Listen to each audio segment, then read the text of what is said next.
গোপালগঞ্জের কাশিয়ানীতে নিয়োগ বাণিজ্যের অভিযোগ উঠেছে বড়ইহাট সিদ্দিকিয়া সিনিয়র মাদ্রাসার অধ্যক্ষ, সভাপতি ও মাদ্রাসা শিক্ষা অধিদপ্তরের এক সহকারী পরিচালকের বিরুদ্ধে।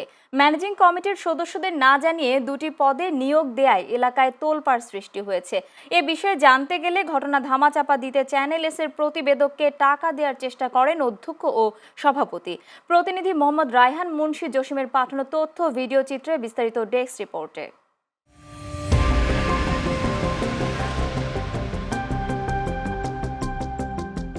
গোপালগঞ্জের কাশিয়ানীতে বড়ইহাট সিদ্দিকিয়া সিনিয়র মাদ্রাসায় গবেষণা ল্যাব সহকারী মোহাম্মদ তামিম মুন্সি এবং অফিস সহকারী কাম কম্পিউটার অপারেটর মোহাম্মদ রাব্বি আহমেদ শুভকে নিয়োগ দেওয়া হয়।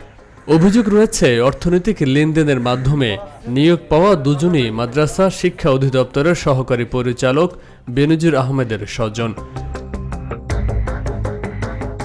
নিয়োগ বাণিজ্যের সাথে জড়িত মাদ্রাসার অধ্যক্ষ ও পরিচালনা কমিটির সভাপতি। নিয়োগ বাতিল চেয়ে উপজেলা নির্বাহী কর্মকর্তা দুদক সহ বিভিন্ন দপ্তরে অভিযোগ করেন পরিচালনা কমিটির সদস্যরা। বেতন হয়েছে ওই সময় আমাকে জানাইছে যে দুটো লোক আমরা এরকম করছিলাম, না নিয়ে পারলাম না, তাই নিশ্চিত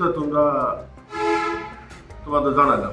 আমরা তো পাবলিক, আমাকে কোনো প্রশ্নই না, কিন্তু এই গভর্নিং বডির যারা সদস্য আছেন এনারাও জানেন না যে নিয়োগ কোনভাবে, এই অধ্যক্ষ আর সভাপতি কীভাবে দেশে কেউ জানে না। সিদ্দিকিয়া সিনিয়র মাদ্রাসায় যে নিয়োগ হয়েছে, এই নিয়োগ অবৈধভাবে হয়েছে। এই নিয়োগ কোনো কমিটির লোক জানে না, এলাকাবাসী জানে না, এই নিয়োগের কোনো পরীক্ষা হয় নাই। এই নিয়োগ নিয়ে এলাকায় যে সমস্ত তোলপাড় সৃষ্টি হয়েছে তাতে যে কোনো সময় একটা বড় ধরনের কার্যদাঙ্গা হতে পারে। এটা আমরা এই নিয়োগ বাতিল চাচ্ছি এবং যারা নিয়োগ দিয়েছেন অবৈধভাবে এদের মধ্যে দৃষ্টান্তমূলক শাস্তি চাচ্ছি।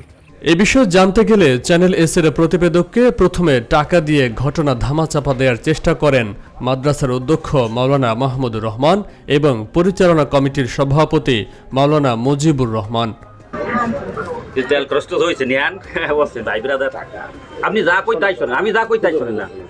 তবে বিধি মোতাবেক নিয়োগ হয়েছে বলে জানান অধ্যক্ষ। অন্যদিকে ক্যামেরার সামনে কথা বলতে অপারগতা প্রকাশ করলেন পরিচালনা কমিটির সভাপতি। প্রতিষ্ঠানে আপনার সরকারি বিধিবিধান, সরকারি নিয়ম পালন করেই প্রতিষ্ঠানে আমরা সার্কুলার দিচ্ছি। নিয়ন্ত্রণান্ত্রিক হইতে আমাদের পেপারে বিজ্ঞাপন, এরপরে আপনার কমিটির সিদ্ধান্ত, এই অনুযায়ী আমরা এই জায়গায় নিয়োগ করছি। এদিকে মাদ্রাসাটির দুটি পদে নিয়োগ বাণিজ্যের সাথে কোনো ধরনের সম্পৃক্ততা নেই বলে জানান মাদ্রাসা শিক্ষা অধিদপ্তরের সহকারী পরিচালক বেনজির আহমেদ। আমি ওই ব্যাপারে কিছুই জানি না, বুঝতে পারছো না। আমি জানি না যে আমার গ্রামের দুটো ছেলে চাকরি হয়েছে এখানে, কিভাবে হয়েছে, কার মাধ্যমে হয়েছে। এখন ওই যে পরে আমি এটা জানি যে ওইখানে মনে হয় যে ভাইস প্রিন্সিপাল যে আছে, হ্যাঁ, তার হচ্ছে ভাইগনা সম্ভবত। তার ভাইগনা আমার গ্রামের বাড়ি না কোথায় বাড়ি এটা তো আমি বলতে পারবো না ভাই। আমি ভাই এটার সাথে আমি ইনভলভ না। ম্যানেজিং কমিটির সদস্য ও এলাকাবাসী মনে করেন অনিয়ম বা জালিয়াতি কোনো শিক্ষা প্রতিষ্ঠানে কাম্য নয়। নিয়োগ বাণিজ্যের ঘটনা তদন্ত করে দ্রুত কার্যকর ব্যবস্থা নেবে সংশ্লিষ্ট কর্তৃপক্ষ, এমন প্রত্যাশা তাদের। Faisal Mahmud, channel S news desk.